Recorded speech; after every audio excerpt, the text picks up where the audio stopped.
Gnudi. These are gnudi, a primo course. Primo is a course of pasta or soup, but it doesn't have any pasta. Gnudi means naked, so it is a little gnocchi, just the filling of the gnocchi. And it's very elegant. So if you're planning that elegant dinner, this is the good thing to make, and it's easy. I have some ricotta, put it to drain overnight in a sieve, and you are okay. Do 2 eggs, just like that. Let's whisk them a little bit. Okay, let's put that over the ricotta. Nutmeg. Italians use nutmeg a lot for fillings. It has a very pronounced but elegant flavor. And nutmeg is a spice. It's not really indigenous to Italy, but they love it. You buy it dry and it keeps well. And then, of course, lemon. We love our lemon, so let's grate the lemon zest. Let's go all around and get as much of the zest, but stay away from the pith, because the pith is the bitter one. But when you make stuffings, whether it's meat stuffings or pasta stuffings of some sort, a little bit of lemon rind always really brings the freshness in. All right, we got that. So I can mix the whole thing together. And the other flavorings are chopped parsley, breadcrumbs. The breadcrumbs will tie it together. Some flour, that will bind it and tie it. Grated cheese. And salt, basically for ricotta. Ricotta is unsalted. Okay. And so, you know, these are gnudis, a very simple pasta dish to make, but it's very elegant, very delicate. And we'll dress it just with some butter and sage. And people love this. So when you're not in the mood of making that fresh pasta, make just the filling, which is gnudi. Did I mix it up all well? Yeah, it looks very nicely mixed. Okay, let's put some, just a little flour so they don't stick. And just to measure, so you have them all uniform, an ice cream scoop is, and I like an abundant one. I don't like the gnocchis too small. Let me leave this here because you're gonna need a little flour for your hands. Otherwise, they will stick. And just roll them like meatballs.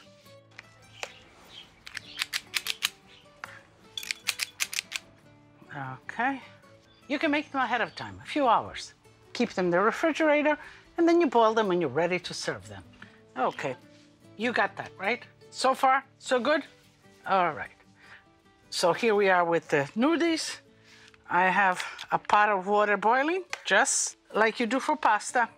I'm gonna keep on rolling them until I'm finished, and then we're gonna boil them, and I'll show you how to dress them. Benvenuti to my library. So let's see what those questions are. John wrote me an email saying, I've enjoyed seeing your grandchildren on your show over the years.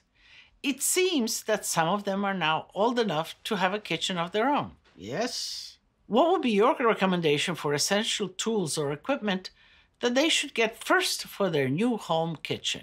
So what would they need? A soup pot and a pasta cooking pot with a lid, and one of the spiders. They can fish out their pasta, fish out their vegetables, a strainer, and a little pot with a handle to sort of reheat soups and heat water even for tea and whatever. Sauté pans, I think 2 sizes, an 8-inch and a 10-inch. Certainly good set of knife. And then my favorite, some wooden spoons. And if they want to make desserts, and they do make a lot of desserts, maybe a hand mixer would be okay. That's what you would need, I guess, to begin a small kitchen. Good question, good question. The gnudis are done. The water is boiling, and let's drop them in. And, you know, they do splatter a little bit, so be careful. Get close to the water, but don't get your fingers in the water. And kind of throw them around the pan. So Make sure that when you're cooking things that are floury like that, that you have plenty of water. You want to give this gnudi a chance to kind of dance in the water and to get hot. You see, the boiling point didn't stop, and you don't want the boiling point to stop. Otherwise, you know, they might fall apart. What's a good idea also is to test one. You put one, you know, I'm kind of sure of myself, so I didn't do it here. But for you, you made your noodles, put one in. Let it boil, let it come to the top, mix it gently with a wooden spoon like that. And if it doesn't fall apart, they're already good to go. So they are cooking. I'll put the lid back on so that the boiling point returns quickly. So here we are. Let's move on. Dorothy. Oh, Dorothy sends in a shot of her first time making ricotta gnocchi.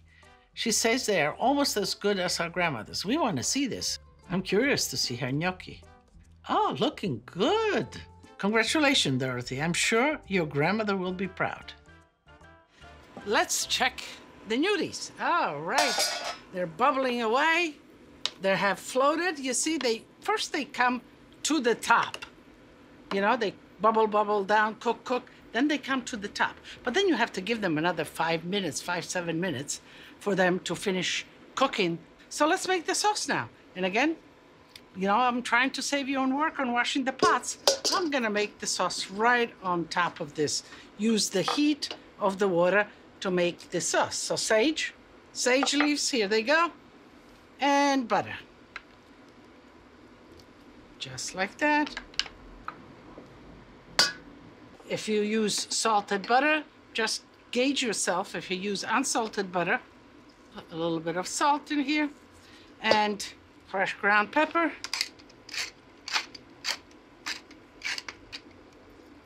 Okay. And this is a sage and butter sauce, and that's all. You don't want the butter to separate. You know, I like the milkiness of the butter at this point. So the sauce is done. It's that easy. Let's get the gnudis out into the sauce. And the pot is hot, so get yourself a kitchen towel. I'm looking at the gnudis. They're done, and you fish them out, just like that. And you pour them right in the sauce. Nice and gentle, because they don't have the pasta to hold them. They are without a dress, nudie, naked. That's what it says. Okay, all set. And we're gonna just kind of, so you can stir them with the wooden spoon or just flip them around like that, just a little bit. You know, the sage lets out its flavor. And we'll put some more pepper. Okay. And of course, cheese. I like the cheese. So, cheese, and then we can always add cheese at the end. So this is a serving spoon, but you have to be careful because you can cut into the gnudis. So be careful. But they're done. We are ready to serve them. You can bring them to the table like that, family style, or you can plate them elegantly. Let's move on. Let's see who's next here. A lot of gnocchi sort of question. I've got a new video. It is from Lori. Hi, Lydia. My name is Lori Pizzetta from Toronto. Growing up, I used to make gnudi, which are dumplings with my mom. I'm wondering if you have a good recipe for those. Tutti a tavola, mangiare e bere. Saluti. Ah, brava, Lori. Good speaking Italian. So, gnudi, it's one of those unique regional recipes from the Trentino Alto Adige and Friuli area up in the mountains. And they are like meatballs made out of old bread, pulled together with egg, with cheese, with spices, and cooked into a broth, a good broth. It's one of those recipes that is not kind of made often, but up in that area, and I come from that area, we do make it, and they're really fulfilling and really make you feel good, especially in the winter. Send some more questions, will you, Lori? Grazie. So here we are. Our little dressed up dinner is ready to be served. Some beautiful roses from my garden, some fresh sage from my garden, some great rosato wine, and we are ready. So they have been dressed. Let's serve them. You know, how many do you serve? Well, let's see how they look. You know, I always plan something, and then somehow, when I begin to work at it, it looks different. And then I have to change my plans. I want one to stand up in the middle, nice, so the presentation looks good. But it doesn't always work, not even for me. Don't get discouraged at home. All right, now it's standing up. Let me put a little bit of sauce. A little bit of sauce. And Lydia, where's Lydia's portion? Right here. I like my sage leaf and a little bit of sauce. Let's put some grated cheese on top. And you can leave the chunk of cheese on the table and let them help themselves. Here is a little bit of sage bouquet from my garden. Okay, I just wanted to make it. Let's do another one here. So I am ready to taste these. Everybody in the family loves these. They're mellows, they're delicious, they're simple, and they're not that hard to make. You saw that. So, you see how inside it is cooked, and now I'm gonna eat it. Delicious. You know, I can just taste the tinge of lemon and the tinge of the nutmeg. And you saw it wasn't much, but it really is pronounced. Delizioso. So, what can I say? I told you everything I know about this dish. You're gonna make it, and I want to invite you because I have plenty. Tutti a tavola a mangiare.